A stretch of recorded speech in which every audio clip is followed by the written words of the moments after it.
Greetings. I'm Thomas Caldwell of the Aurelian Column, and this is the Book Report.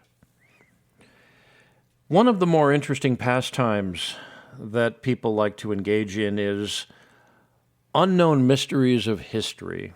I've done a couple of reports on books on this subject, notably by Graham Hancock, who's made a very, very successful career out of looking into the origins of man and things that are not yet explained. But there's also another school of exploration, and that is to see who settled North America first. Now, there's a lot of politically incorrect theories on that because of the, somewhat overblown political power many American Indian tribes have.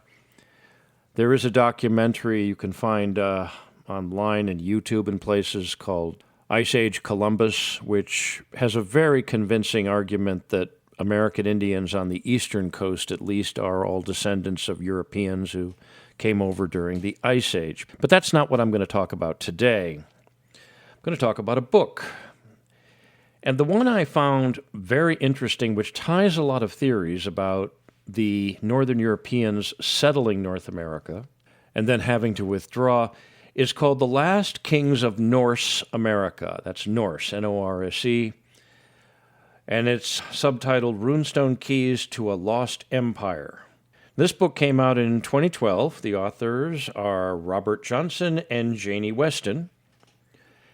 And it covers the theory that hasn't really been exploited so much, or explored as much as you would think, and that is that people from Europe started showing up in North America about the year 1000, and that would be about almost 500 years before Christopher Columbus is credited with showing up. And there is a lot of evidence pointing to that. There's evidence in the records of Sweden, Norway, about expeditions that had been sent, and runestones and various other strange construction phenomena have been spotted in North America. This book ties it all together. Now, one of the problems with a lot of these, to use the term ancient astronaut or ancient mystery type books, is they tend to just be complete theory with no substantive backup. There's no scholarship. This has a lot of scholarship in it, a lot of footnotes, maps, illustrations, references to people who've actually gone off and done research on it. Now, there is a controversial item known as the Kensington Runestone, and I know people that believe it's real, and I know people who would want to think it's real, but they're quite convinced it's a fake. And there's other different things that have been found in North America that defy explanation, and some have been proven to be fake over the years. Again, America has always been a bit of a land of con artists, but this book actually makes a pretty compelling case, although the evidence is still quite circumstantial. We haven't found massive tombs of Norse kings in Michigan or anything like that, but it is an intriguing book on who really got to North America first and what they did when they got here.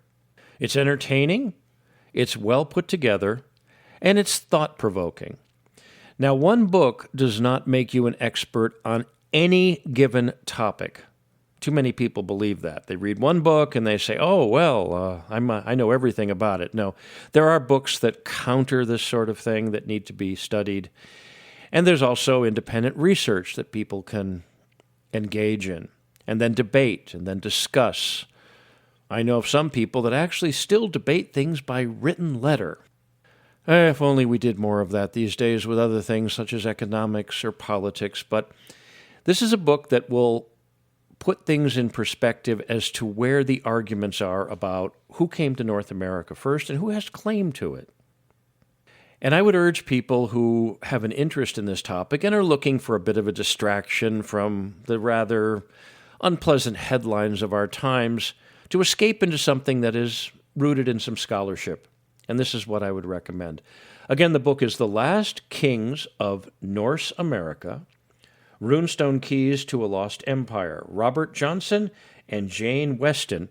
The publisher is called Beaver's Pond Press. It came out in 2012, and it's only available in hardcover. Sad, because I think it would make a very good audiobook, or should be available in electronic form, but it's not even available in softcover, only hardcover for about $30 at the usual locations. It is still in print, and it's still quite popular from what I can gather. But remember, when you do get into this stuff, it's important to look at it with a critical eye and more than a few grains of salt. That's it for today. If you appreciate my work, please like, subscribe, and share. Share with your friends and share with your enemies. I can be reached at feedback@aureliancolumn.com. That's feedback@aureliancolumn.com. I welcome ideas, I welcome criticism, and I welcome compliments. I'm also up on X. My handle there is MICCAMPEN. That's MICCAMPEN. If you add a .com to that, you'll get my professional website. I'm on other social media platforms as well if you look around. This podcast originates at Substack. The address there is aureliancolumn.substack.com, and if you go there, you can send me a direct message, and I usually respond rather quickly. Until we meet again, be good, be safe, be vigilant, and keep reading. Good day.